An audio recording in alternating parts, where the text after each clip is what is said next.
নমস্কার। আমরা শ্রীমদ্ ভগবদ গীতা দ্বিতীয় অধ্যায় নিয়ে আলোচনা করছি। আগের পর্যায়ে আমি 31 নম্বর দ্বিতীয় অধ্যায়ের 31 নম্বর শ্লোক পর্যন্ত আলোচনা করেছিলাম। কি ছিল সেখানে?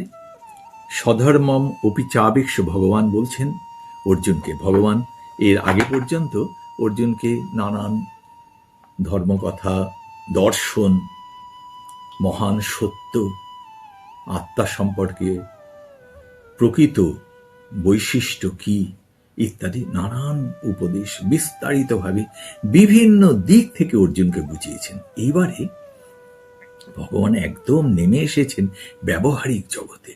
সেই ব্যবহারিক জগতে নেমে এসে এই 31 নম্বর শ্লোকে অর্জুনকে বললেন, স্বধর্মম অপি চাবেক্ষু ন বিকম্পিতুম অর্হসি ধর্মাদ্ধি যুদ্ধাৎ শ্রেয় অন্যৎ ক্ষত্রিয়স্য ন বিদ্যতে। বললেন যে দেখো, তুমি যদি এবারে এই সমস্ত আদর্শ দর্শন সব ছেড়ে দাও, তুমি একেবারে এই ব্যবহারিক জীবনের মধ্যে চলে এসো, দৈনন্দিন জীবনের মধ্যে আমাদের ব্যবহারিক জীবনের যে যৌক্তিকতা, যে ন্যায় নীতি, আমাদের আদর্শ, তার ভেতর দিয়ে যদি বিবেচনা করো, তাহলে তোমার স্বধর্মের দিকে যদি তাকাও, যা তোমার উচিত কর্ম, স্বধর্ম মানে উচিত কর্ম, সেই দিকে যদি তাকাও, তাহলে তোমার এরকম যুদ্ধক্ষেত্র থেকে পালিয়ে যাওয়া, ভয় পেয়ে চলে যাওয়াটা একেবারেই উচিত নয়।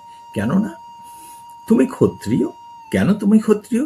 গুণ কর্মের দিক থেকে তুমি ক্ষত্রিয়। এই নয় যে ক্ষত্রিয় বংশে জন্মেছো বলে তুমি ক্ষত্রিয়। গুণ কর্মের দিক থেকে তুমি ক্ষত্রিয়, ক্ষত্রিয় বীর। তোমার এই ধর্মযুদ্ধের থেকে শ্রেষ্ঠ কর্ম আর কিছু হতে পারে না। এই পর্যন্ত আমরা আগের দিন আলোচনা করেছিলাম।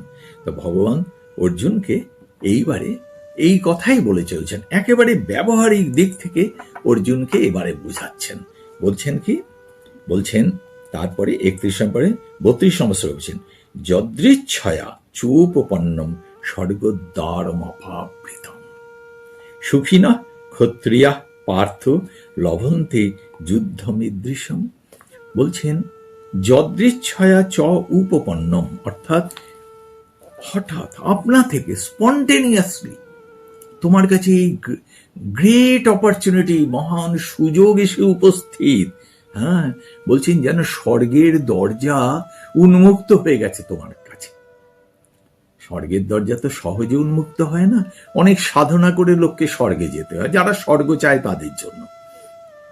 বলছেন অর্জুনকে ব্যবহারিক দিক থেকে মানুষ তো স্বর্গ চায়, কারণ স্বর্গে কি হয়? স্বর্গে আমাদের সুখ, শান্তি, আনন্দ অনেক স্থায়ীতর হয়, চিরস্থায়ী ওখানেও হয় না, সেটা অন্য কথা।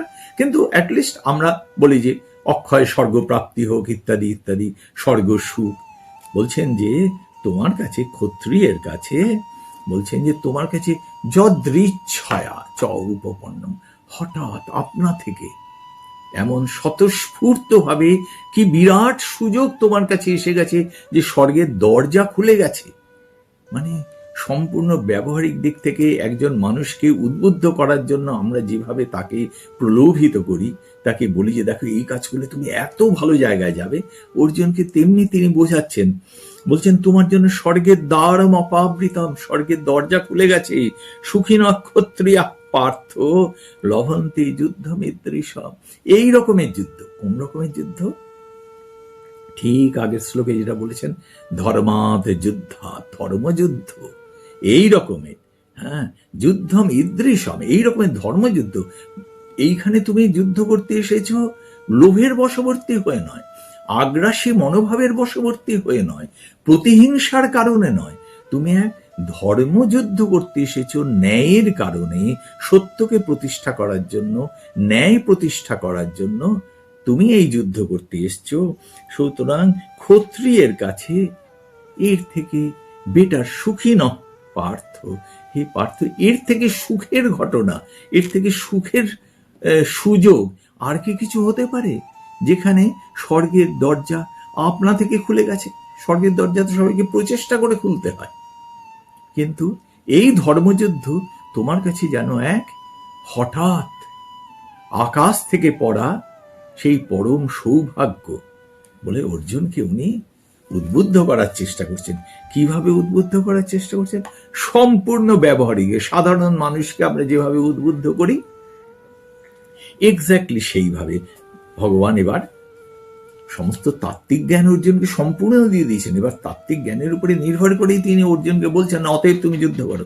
এবার আবার বলছেন ব্যবহারিক দিক থেকেও তুমি দেখো, সমস্ত দিক থেকে যত রকম ভাবে চিন্তা ভাবনা করা যায় সমস্ত ভাবনায় চিন্তা করে ব্যবহারিক দিক থেকে তুমি দেখো। দেখে ব্যবহারিক জগতের উনি আবার আরেকটি দিক বোঝেন। এটা তো বললেন উনি পজিটিভ, এইরকমই যুদ্ধ, স্বর্গের দ্বার খোলা, ক্ষত্রিয়ের পক্ষে শ্রেষ্ঠ সুযোগ, সেইটা তুমি এই যুদ্ধ তুমি কি করবে না? এরপরে বলছেন 33 নম্বর শ্লোকে, অথোচেত তমিমম অথোচেত্তম ইমম ধর্মম সংগ্রামং ন করিষ্যসি। আর যদি তুমি এটা না করো, কি না করো, যে এই যে স্বতঃস্ফূর্ত ভাবে আগত এই স্বর্গ সুখের মতো এই ক্ষত্রিয়ের কর্ম, এই ধর্মযুদ্ধ, তা যদি তুমি অথোচেত্তমিমম ধর্মম সংগ্রামম ন করিষ্যসি, এই যে ধর্মম সংগ্রামম, হ্যাঁ, এই ধর্মযুদ্ধ তুমি যদি না করো তাহলে কি হবে? তত স্বধর্মম কীর্তিঞ্চ হিত্বা পাপম অবাপসসি। বলছেন হিত্বা, স্বধর্মম কীর্তিঞ্চ হিত্বা, তাহলে তুমি কি কি ত্যাগ করবে? তাহলে তোমার ত্যাগ হয়ে যাবে, স্বধর্ম ত্যাগ হয়ে যাবে, কীর্তি যা উচিত কর্ম, যা শ্রেষ্ঠ কর্ম, যে যা প্রশংসনীয় কর্ম, তা হলো কীর্তি। বলে স্বধর্মম হিত্বা কীর্তিং হিত্বা, আর কি হবে? পাপম অবাপসসি, অর্থাৎ তোমার পাপ হবে। পাপ কি হবে? পাপ কাকে বলে? পাপের কি ব্যাখ্যা? পাপ হলো যে চিন্তা, বাক্য এবং কর্মে নিজের ও অন্যের ক্ষতি হয়, তাই পাপ। যে চিন্তা, বাক্য এবং কর্মে নিজের ও অন্যের ক্ষতি হয় তাই হলো পাপ। আর যে চিন্তা, বাক্য এবং কর্মে নিজের এবং অন্যের ভালো হয়, লাভ হয়, কল্যাণ হয়, তাই হলো পুণ্য। ভগবান বলছেন পাপম অবাপসসি, অর্থাৎ এই ধর্মযুদ্ধ যদি তুমি না করো, ধর্মযুদ্ধ মানে কি? উচিত কর্ম। আমাদের জীবনের ধর্মযুদ্ধ তো লেগেই আছে আমাদের জীবনে, সব সময় আমাদের কোনো না কোনো কাজ আমাদের করতে হচ্ছে, কারোর সঙ্গে বিরোধিতা করে করতে হচ্ছে, অনেক সময় নিজের সঙ্গে বিরোধিতা করে করতে হচ্ছে। এই যে কাজ, জীবনটাই তো যুদ্ধ। সেই যুদ্ধের ধর্মযুদ্ধ কি? যখন আমি উচিত কাজ করি, যখন আমি সঠিক কাজ করি, ন্যায়ের জন্য কাজ করি, কল্যাণের জন্য কাজ করি, তাহলে ধর্মযুদ্ধ, ধর্মকর্ম। আমি যদি সেইটা না করি তাহলে কি হবে? তাহলে দুটি জিনিস হবে। এক, আমার স্বধর্ম ত্যাগ হয়ে যাবে, আর স্বধর্ম ত্যাগ করা অত্যন্ত অনুচিত। আর কি হবে? কীর্তি ত্যাগ হবে, অর্থাৎ প্রশংসনীয় কাজ আমি করছি না, যা কাজ কল্যাণের তা আমি করছি না, যা কাজ শ্রেয় তা আমি করছি না। যদি এইগুলি না করি তাহলে কি হবে? তাহলে ভগবান বলছেন পাপম অবাপসসি। অর্জুন, তোমার কাছে পাপ আসবে, অর্থাৎ তাতে তোমার নিজেরও ক্ষতি, অন্যেরও ক্ষতি। তুমি এই কাজ করবে কেন? উনি এখনো বলেননি তুমি এই কাজ করবেন কেন। এই কথাটা বলার অর্থই হচ্ছে তুমি এই কাজ করবে কেন। তার আগেরটাই বলেছেন তুমি যদি এইগুলি করো, দেখো তোমার কাছে অভাবিত ভাবে এই এত বড় শ্রেয় কাজের সুযোগ এসে গেছে। ক্ষত্রিয়ের কাছে এর থেকে সুখের আর কিছু হয় না। এবারে বলছেন তুমি যদি না করো তাহলে তোমার কি কি হবে? তুমি স্বধর্ম ত্যাগ করবে, কীর্তি ত্যাগ করবে, এবং পাপম অবাপসসি। ভগবান এখানে থামছেন না, আরো বলে চলছেন জীবনের খুঁটিনাটি ব্যাপার নিয়ে। সামাজিক জীবন, ব্যক্তি জীবনের যা কিছু ঘটে সেইগুলিকে উনি উদাহরণ হিসেবে উনি অর্জুনকে বলছেন যে অকীর্তিন চাপি ভূতানি কথয়িষ্যন্তি অব্যয়ম। হাজার হাজার বছর আগে যা ঘটতো আজও আমাদের সংসারে তাই ঘটে। বলছেন অকীর্তিন চাপি ভূতানি কথয়িষ্যন্তি তে অব্যয়ম সম্ভাবিতস্য চা কীর্তির মরণাদতিরিচ্যতে। বলছেন অকীর্তিন চাপি ভূতানি, এই যে অকীর্তি, এই অকীর্তি হবে ভূতানি। ভূতানি মানে সবাই মিলে, অকীর্তিন চাপি ভূতানি, এই সবাই মিলে কি করবে? বলবে কথয়িষ্যন্তি তে অব্যয়ম, তোমার অকীর্তি, তোমার নিন্দা মন্দ সব বলবে। আবার কিরকম বলবে? তে অব্যয়ম, অর্থাৎ একেবারে মানে তার শেষ নেই, বলেই চলবে। মানুষের স্বভাবই তাই, আজ থেকে হাজার হাজার বছর আগেও এই ছিল। বলছেন অব্যয়ম অকীর্তিন চাপি ভূতানি, ভূতান মানে সমস্ত লোক তোমার অব্যয় ভাবে, অর্থাৎ ক্ষয়হীন ভাবে, endlessly they will talk ill about you. তুমি এত বড় বীর, এত বড় গুণী, এত তুমি ক্ষত্রিয় শ্রেষ্ঠ, তোমাকে সমাজের সবাই মিলে চিরকাল ব্যাপী নিন্দা করে যাবে। আমাদের জীবনও আজকাল তাই, একটা বিশেষ কর্ম, উচিত কর্ম আমরা যদি না করি, সমাজ সংসারে প্রতিবেশী বন্ধু আত্মীয় স্বজন তারা কি করে? তারা নিন্দে করে। আর সেই নিন্দা কি শেষ হয়? চিরকাল ধরে তারা নিন্দে করে যায়, কেউ ভোলে না। খারাপ কাজ যদি আমি করি বা উচিত কাজ আমি যদি না করি, আমার পরিচিত আত্মীয় স্বজন বন্ধু বান্ধব যখনই সুযোগ পায়, যখনই প্রসঙ্গ আসে, তখনই সেই কথাটিকে মনে করে, বলে এই লোকটি এই কাজ করেনি, এই লোকটি এই কাজ করেনি, যা করা উচিত ছিল তা করেনি, অন্যায় করেছে। ভগবান অর্জুনকে বলছেন, দেখো এটাই সমাজের নিয়ম। সুতরাং তুমি এই অথচেত্তমিমম ধর্মম সংগ্রামং ন পরিশু, এই ধর্ম সংগ্রাম, এই ধর্মযুদ্ধ মানে একটি উচিত কর্ম, তুমি যদি না করো তাহলে তোমার যেমন স্বধর্ম ত্যাগ এবং কীর্তি ত্যাগ হবে এবং পাপ তুমি অর্জন করবে, তেমনি এই কথয়িষ্যন্তি অব্যয় অকীর্তিং কথয়িষ্যন্তি অব্যয় ভূতানি, বলছেন সবাই বলবে, সবাই তোমার বলবে। আর এরপরে এই শ্লোকটিতে ভগবান তার পরের লাইনে একটি ভয়ঙ্কর কথা বলেছেন, যা গভীরভাবে সত্য, সমস্ত সম্মানিত ব্যক্তিদের জন্য সত্য, যাদেরই আত্মসম্মান আছে তাদের জন্য চরমতম সত্য। সেটা কি বলছেন? সম্ভাবিতস্য চ অকীর্তি মরণাদতিরিচ্যতে। সম্ভাবিতস্য চ অকীর্তি, সম্ভাবিতস্য মানে যারা সম্মানিত, যাদের আত্মসম্মান আছে, সমাজের কাছে যার সম্মান আছে, তার যদি অকীর্তি হয়, সেটা মৃত্যুর থেকেও বেশি। আমরা এই জিনিস কতবার আমাদের সমাজে জীবনে দেখেছি, কত মানুষকে দেখেছি, যখন অসম্মানের সম্মুখীন হয়েছে তারা মৃত্যু সম যন্ত্রণা ভোগ করেছেন। আর অত্যন্ত দুর্বল চরিত্র যারা, কত মানুষ আত্মহত্যা করেছে। সেটা তো গর্হিত অন্যায়, কিন্তু সে অত্যন্ত দুর্বল, সে নিজের ভেতরে শক্তি রয়েছে, সেই শক্তিকেই সে চিনল না। কিন্তু যারা চেনে জানে, তারা বেঁচে থাকলো তাদের কাছে কত কষ্টকর। তাদের জীবনের সব থেকে একটি সম্মানিত ব্যক্তির সমস্ত জীবনের গভীরতম বেদনা, গভীরতম কষ্ট হলো যদি তাকে কেউ অসম্মান করে। এর থেকে বেশি জীবনে আর কিছু হতে পারে না। সম্মান অনেকখানি। আমার মনে পড়ে ছেলেবেলায় স্কুলে একটা গল্প পড়েছিলাম যে একজন শিকারী একটি কুকুর নিয়ে শিকার করতে বেরিয়েছিল।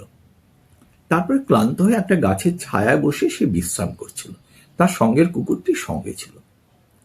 গাছের থেকে নেমে একটি খরগোশ হঠাৎ দৌড়লো, কুকুরটা দৌড়ে তাকে ধরতে গেল। খরগোশ ভীষণ জোরে ছুটছে, কুকুরও ভীষণ জোরে ছুটছে, কিন্তু কুকুরটা খরগোশটাকে ধরতে পারল না।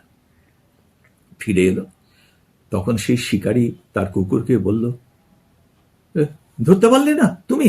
হ্যাঁ, তুমি এত শক্তিশালী একজন কুকুর, এই খরগোশটাকে ধরতে পারলে না? ওটা মাথা নিচু করে বসে রইল।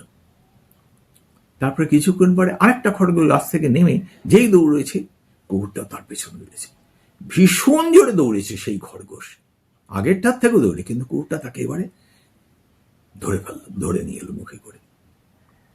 তখন শিকারী কুকুরটিকে জিজ্ঞাসা করলো, আগের বারটা তো তুমি পারলে না, এবার কি করে পারলে? কুকুরটি বলল, আগের বার আমার খিদের জন্য, আমার নিজের ভোগের জন্য আমি দৌড়চ্ছিলাম, তাই আমি পারিনি, আর এবার আমি আমার সম্মানের জন্য দৌড়েছি, তাই আমি পেরেছি। এই গল্পটা ছেলেবেলায় পড়েছিলাম, এটা খুব ছেলেবেলায় আমাদের অনেক এইরকম স্কুলে এই সমস্ত মরাল পড়ানো হতো, এখনো নিশ্চয়ই পড়ানো হয়। যাই হোক, এই সম্মান ভগবান বলছেন অর্জুনকে, যে অর্জুন সম্ভাবিতস্য চ অকীর্তি, যদি সম্মানিত ব্যক্তির অকীর্তি হয়, সেই দুঃখ কি তুমি সইতে পারবে? তুমি এত বড় বীর, এত বড় সম্মানিত ব্যক্তি, এ তো মৃত্যুর থেকেও বেশি, তোমার তো সবাই অপমান করবে, তোমার কুকীর্তির, তোমার অকীর্তির কথা, কুকীর্তি না, অকীর্তির কথা তুমি যে পারলে না, এই কথা সবাই বলে বেড়াবে, আর সেটা কি অব্যয়, অর্থাৎ শেষহীন, তার ক্ষয়হীন। মানুষ প্রশংসা দু একটি করে চুপ করে যায়, আর করে না। বহু মানুষ তো প্রশংসনীয় জিনিসকে প্রশংসনীয় জেনেও চুপ করে থাকে, প্রশংসা হতে আমাদের কার্পণ্য দোষ ও অপহত স্বভাব। এই অর্জুন বলেছিলেন ভগবানকে যে আমরা সবাই কৃপণ, আর আমাদের স্বভাব তাই ইনজিওর্ড, আমাদের ইন্টালেক্ট অ্যান্ড নেচার কার্পণ্যের দ্বারা ইনজিওর্ড, আমরা সবাই খুব কৃপণ, আমরা প্রশংসা করতে পারি না। কিন্তু আমরা নিন্দা করার বেলায় মিতব্যয়ী নই, একটুও কৃপণ নই। আমরা সহজাতভাবে চিরদিন ধরে কোনোদিন ভুলি না নিন্দে করতে, সুযোগ পেলেই, সময় পেলেই নিন্দে করি। এই যে মানুষের সব চিরকালই এক, হাজার হাজার বছর আগেও যা ছিল আজও তাই। ভগবান অর্জুনকে বলছেন যে অর্থাৎ তুমি এটা করো না। হ্যাঁ, অকীর্তিন চাপি ভূতানি কথয়িষ্যন্তি তে অব্যয়ম সম্ভাবিতস্য চ অকীর্তির মরণাদ অতিরিচ্যতে। আমাদের মানে সোনার অক্ষরে এই কথাটা লিখে রাখা, যে সম্ভাবিতস্য চ অকীর্তির মরণাদ অতিরিচ্যতে, অর্থাৎ সম্মানিত আমাদের সকলেই তো আত্মসম্মান আছে নিজের কাছে। হ্যাঁ, আমাদের, আমরা যেন জীবনে কখনো অকীর্তি না করি, হ্যাঁ, কখনোই উচিত কাজ যেন আমরা ভয়ে পিছিয়ে না আসি। এই হচ্ছে গ্রেটেস্ট লেসন ইন দিস শ্লোক, যে জীবনে যেন কখনো আমরা অকীর্তিকর কোনো কাজ না করি, কীর্তিকর কাজই করি। কীর্তিকর কাজ আমরা যেন ছেড়ে দিয়ে চলে না আসি। ভগবানের পরে ভগবান কিন্তু এখন একেবারে সামাজিক দিকের কথা বলে চলেছেন, ব্যবহারিক জীবনের কথা বলেছেন, প্রতিদিনের মানুষের জীবনের কথা বলে অর্জুনকে বোঝাচ্ছেন। এরপরে 34 নম্বরের পরে 35 নম্বর শ্লোক, প্রায় একই কথা ভগবান বলছেন, ভয়াদ রণাদ উপরতং মংসন্তি তাং মহারথা যেষাং চত্তং বহুমত ভূত্বা যাস্যসি লাঘবম। বলছেন কি? বলছেন যে ভয়াদ রণাদ উপরতং মংসন্তে তাং মহারথা, অর্থাৎ যে মহারথী, যারও সব মহারথা, কারণ বিপক্ষে যারা যারা রয়েছে তারা সবাই তো মহারথী। তারা কি বলবে? বলছে অর্জুন ভয় পেয়ে পালিয়ে গেছে। ভয়াদ রণাদ উপরতং, ভয়ের জন্য, ভয় হইতে, রণাদ যুদ্ধ হইতে পালিয়ে গেছে অর্জুন, অর্জুন চলে গেছেন। হ্যাঁ, যে সাং বহুমতম ভূত্বা যাস্যসি লাঘবম, অর্থাৎ সকলেই তখন তোমাকে এই জন্য নিন্দে করবে, তুমি যাদের কাছে সম্মানিত ছিলে। বলছেন যে শাম, হ্যাঁ, যে শাম, যাদের কাছে, যাদের দৃষ্টি, ওই যারা মহারথ, যারা অর্জুনের বিরুদ্ধে যুদ্ধ করতে এসছেন, অর্জুন তো তাদের কাছেও সম্মানিত। আমরা যেমন সমাজে কেউ কেউ আমাদের ভালো নাও বাঁচতে পারে, আমাদের সম্মান নাও করতে পারে, আমরা তো প্রত্যেকেই বহু মানুষের কাছে সম্মানিত, প্রত্যেকেই সম্মানিত কারো না কারো কাছে। তাহলে সম্মানিত ব্যক্তিদের কাছে আমি যদি কোনো কীর্তির কাজ না করি, তাহলে তাদের কাছে আমার সম্মান হবে। এখানে বলছেন মহারথা, যে সাং তম বহুমতঃ, অর্থাৎ যাদের কাছে তুমি সম্মানিত, অর্থাৎ বিরুদ্ধ পক্ষের কাছে তারা আজকে যুদ্ধ করছে বটে, কিন্তু অর্জুন তো সম্মানিত তাদের কাছে। অর্জুন, ভীষ্ম, দ্রোণাচার্য, কৃপাচার্য, তাদের সঙ্গে যুদ্ধ হয়েছে, কিন্তু দ্রোণাচার্য, কৃপাচার্য অর্জুনের কাছে সম্মানিত, এই পরস্পরের কাছে সম্মানিত। ভগবান বলছেন যে তুমি তো এদের কাছে সম্মানিত ছিলে, তুমি বহুমতঃ, অর্থাৎ তুমি তাদের কাছে সম্মানিত ছিলেন, তাদের কাছে যশস্বী লাঘবম, তাদের কাছে তুমি তো ছোট হয়ে যাবে। তোমার যে সম্মান ছিল, সম্মানিত এক প্রতিমূর্তি তাদের মনের ভেতরে ছিল, তাদের দৃষ্টিতে ছিল, তাদের ধারণায় ছিল, তাদের কাছে তুমি ছোট হয়ে যাবে। এই সমাজে, সংসারে আমাদের প্রত্যেকের একটা ইমেজ আছে পরস্পরের কাছে, তাই না? প্রত্যেকের সম্পর্কে একটা ধারণা আছে, সেই ধারণাটি যদি নষ্ট হয়ে যায় তাহলে কি আমাদের ভালো লাগে? আমাদের সমাজে প্রত্যেকেরই এক একটি ধারণা আছে প্রত্যেকের সম্পর্কে, আমরা সেই ধারণাগুলো নিয়েই বেঁচে থাকি। আর কি চাই? যে আমাদের ধারণাগুলো যেন প্রতিদিন আরো উন্নততর হয়, প্রিয় ধারণা হয়, শ্রেয় ধারণা হয়। তো ভগবান বলছেন যে সেই ধারণাগুলি তো নষ্ট হয়ে যাবে। অর্জুনকে বলছেন যে অর্জুন, তুমি এরকম ভাবে যদি যুদ্ধ না করো, সঠিক কাজ না করো, তাহলে কি হবে? তাহলে মহারথা, যারা সম্মানিত ব্যক্তি আদার সাইডের অন্য, তারা তোমারকেও সম্মান করত, তাদের চোখে তুমি ছোট হয়ে যাবে। তোমার ধারণাগুলো সব নষ্ট, তোমার প্রতি তাদের যে ধারণা, সেই ধারণাগুলো নষ্ট হয়ে যাবে। যদি ধারণাগুলো এইরকম ভাবে নষ্ট হয়ে যায়, তাহলে আমরা তো ধারণার উপরেই বেঁচে থাকি। সেই বেঁচে থাকার যে মূল ভিত্তি, সেই ভিত্তিটি শিথিল হয়ে যাবে। তাতেও ভগবান থামছেন না, ভগবান আরো বলে চলেছেন।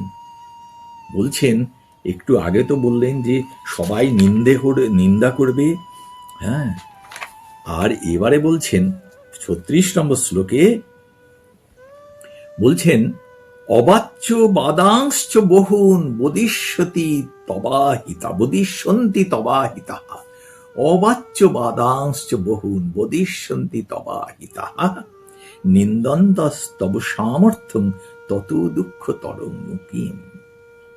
বলছেন একেবারে সত্যি কথা, আজকের দিনেও এটা প্রতিষ্ঠিত, একদম আমাদের প্রমাণিত সত্য সবার কাছে। অবাচ্য বাদাংশ্চ বহুন বদিষ্যন্তি তবাহিতা, অবাচ্য, যা বলা উচিত নয় সেই কথাগুলো বলবে। আমাদের সংসারে তাই হয়।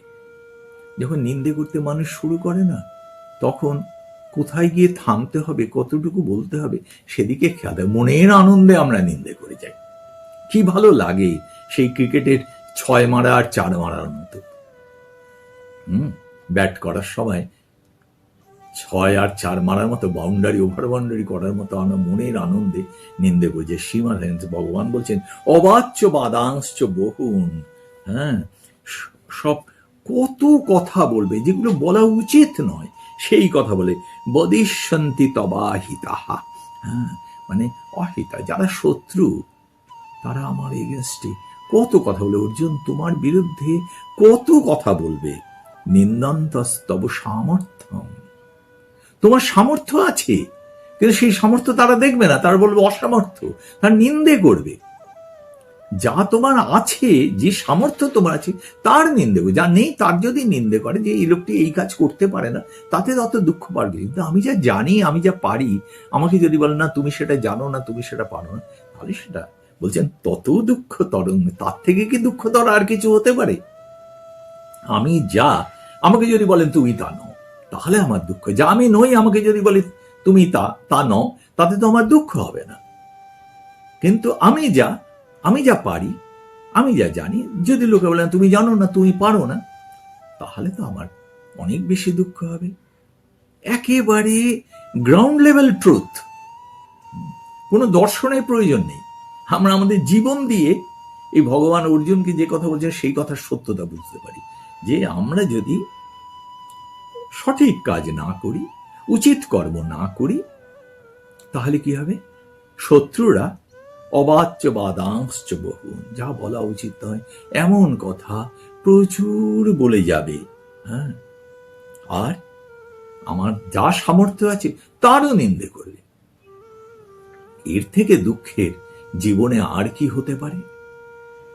ভগবান বলছেন আমাদের সবাইকে, আমরা সকলেই তো অর্জুন, যদিও অর্জুনের ভেতরে অনেকগুলো হাই কোয়ালিটি ছিল, অতি উচ্চ অতি উৎকৃষ্টতম গুণ ছিল, আমাদের সেই গুণগুলো সব আছে, সব ভেতরে।